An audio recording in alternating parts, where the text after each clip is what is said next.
Γεια χαρά! Στο τελευταίο βιντεάκι μου σας είχα πει θα σας παρουσιάσω την κάμερα της Elephone, την Explorer Dual. Για πάμε να δούμε, αξίζει να την πάρει κάποιος για motovlog.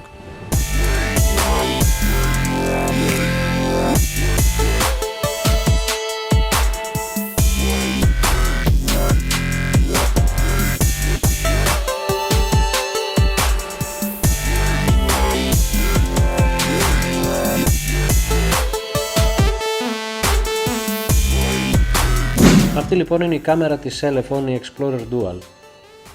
Το πρώτο που θα παρατηρήσει κανείς είναι το μέγεθός της. Είναι μια compact κάμερα μικρών διαστάσεων τύπου GoPro, όπως και οι περισσότερες στην αγορά. Η συγκεκριμένη κάμερα διαθέτει δύο οθόνες.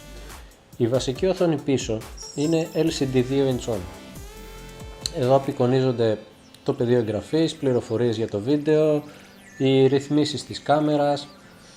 Γενικότερα ό,τι έχουν οι περισσότερες κάμερες, δεν θα δείτε κάτι διαφορετικό. Να πω εδώ πως από προσωπική μου εμπειρία έχω μια ιδιαίτερη προτίμηση στις κάμερες οι οποίες διαθέτουν οθόνη στο πίσω μέρος τους, καθώς είναι σημαντικό για μένα να ξέρω το εύρος του οπτικού πεδίου όταν τη στείνω κάπου για κάποιο πλάνο και για να αλλάζω εύκολα και γρήγορα τις ρυθμίσεις όταν το θέλω.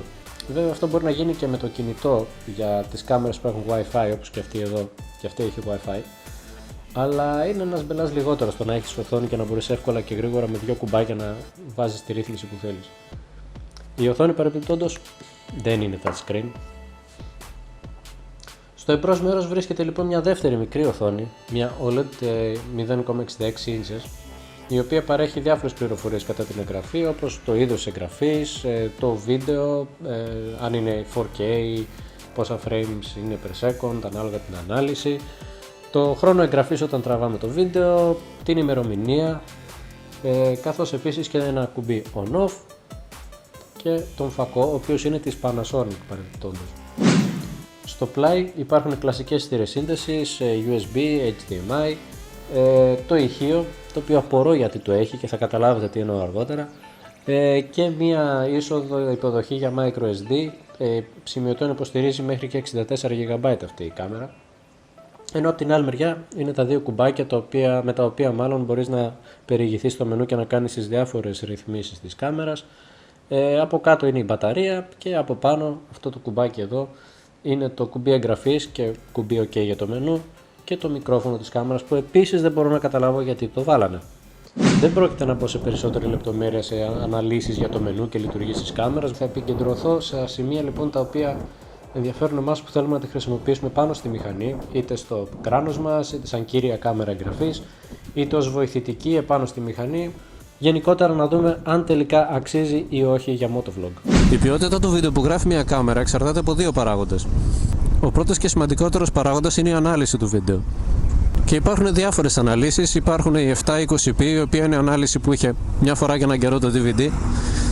Υπάρχουν τα 1080p, τα οποία είναι η ανάλυση που οι περισσότερες κάμερες, action κάμερες αυτή τη στιγμή γράφουν. Και πιο πρόσφατα συστήθηκαν και τα 2K, που είναι μια ανάλυση παραπάνω, και τα 4K, που είναι αυτή τη στιγμή τουλάχιστον η κορυφαία ανάλυση σε action κάμερες. Ο δεύτερος παράγοντας είναι τα λεγόμενα FPS, που είναι η συντόμευση του frames per second, δηλαδή καρέ ανά δευτερόλεπτο.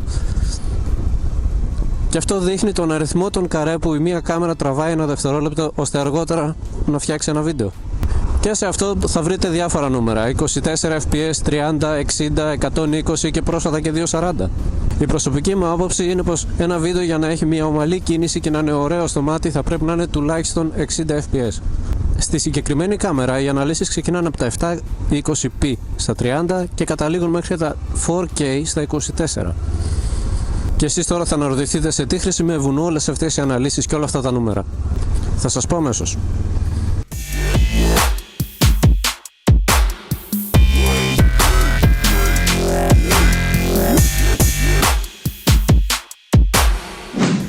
Και περνάμε στην ανάλυση που οι περισσότεροι θέλουν να ακούσουν, αλλά στη συγκεκριμένη κάμερα είναι πλασματική. Η κάμερα λέει πως είναι 4K, αλλά όπως ανακάλυψα εκ των υστέρων και εγώ, δεν είναι πραγματικά 4K. Λόγω του επεξεργαστή που έχει η κάμερα, ουσιαστικά γράφει σε 2K και το μετατρέπει σε 4K με λιγότερα FPS. Δηλαδή από 2K 30 FPS το πηγαίνει σε 4K 24 FPS, το οποίο το έχω δοκιμάσει και είναι πραγματικά τραγικό. Τα 24 frames είναι πραγματικά πολύ λίγα, η ανάλυση είναι χάλια, ξεχάστε το 4K. Οπότε αν ψάχνετε μια πραγματική 4K κάμερα, πατήστε πάνω δεξιά στο βίντεο και δείτε κάποιο άλλο από τα βίντεο του καναλιού, γιατί αυτό το βίντεο δεν είναι για σας. Για τις βραδινές λήψεις θα πρέπει να ξέρετε πως ρίχνοντας το FPS στα 30 έχετε λιγότερο θόρυβο στην εικόνα, αυτές τις κουκίδες που βλέπετε όταν σκοτεινιάζει. Η Elephone έχει επιπλέον μια ειδική λειτουργία σε αυτή την κάμερα, το λεγόμενο Night Mode, που σε συνδυασμό με τα 30 fps βελτιώνει μεν την ποιότητα, αλλά μην περιμένετε και πάρα πολλά.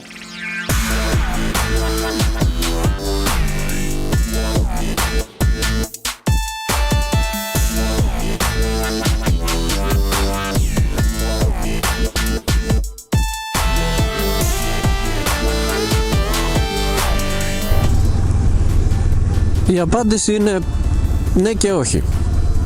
Αρχικά ναι, γιατί η ποιότητα εικόνας που έχει είναι πολύ καλή σε σχέση με άλλες low budget κάμερες. Δεν είναι ό,τι καλύτερο μπορείτε να βρείτε, αλλά η αλήθεια είναι πως ό,τι πληρώνεις παίρνεις.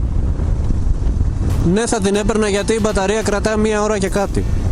Που σημαίνει πως αν την τοποθετήσετε στο κράνος και δεν έχετε κάποια άλλη εξωτερική πηγή, για 1 ώρα μπορείτε να κάνετε τη δουλειά σας, και αν έχετε και δεύτερη μπαταρία που μπορείτε να αγοράσετε οικονομικά από το eBay, έχετε μπροστά σας τουλάχιστον 2-2,5 ώρες εγγραφής. Θα την αγόραζα γιατί είναι μικρή, ελαφριά και βολική στο σχήμα της. Και έρχεται με πάρα πολλά καλούδια για να την τοποθετήσετε σε όλες τις πιθανές περιπτώσεις. Φέρνει βροχή από εκεί. Θα την αγόραζα γιατί έχει δεύτερη οθόνη, που είναι μια οθόνη που βολεύει, γιατί σου παρέχει αρκετές πληροφορίες μόλις ξεκίνησε να βρέχει. Οκ. Θα την αγόραζα γιατί είναι σχετικά οικονομική. Για αυτά που παρέχει είναι μια οικονομική κάμερα. Δεν χρειάζεται κάποιος να ξοδέψει μια περιουσία για να έχει μια αξιοπρεπή κάμερα. Δεν θα την αγόραζα για τον ήχο. Ο ήχος, όπως και σε όλες τις low budget κάμερες, είναι απλά τραγικός. Ειδικότερα πάνω στη μηχανή με πολύ αέρα όπως αυτή τη στιγμή, ακούστε τι ήχο βγάζει. Δεν υπάρχει αυτό. Και το ακόμα χειρότερο είναι ότι δεν δέχεται μικρόφωνο αυτή η κάμερα, δεν έχει υποδοχή για μικρόφωνο, που σημαίνει ότι αν τη θέλετε για motovlog, ξεχάστε τον ήχο της κάμερας. Θα πρέπει να γράφετε σε κάποια άλλη εξωτερική συσκευή και μετά να μοντάρετε στον υπολογιστή τον ήχο. Και επειδή το έχω κάνει πάρα πολλές φορές στο παρελθόν, πιστέψτε με, είναι μπελάς. Οπότε καταλήγω στο ότι θα την αγόραζα αν την ήθελα για δεύτερη κάμερα και όχι για πρώτη. Για κάποιον ο οποίος δεν έχει να ξοδέψει κάποια χρήματα παραπάνω, ναι, θα πρέπει όμως να υποστεί αυτό το μπελά με τον ήχο. Για κάποιον ο οποίος έχει όμως λύσει το πρόβλημα της κυρίας κάμερας, για δεύτερη κάμερα είναι εξαιρετική.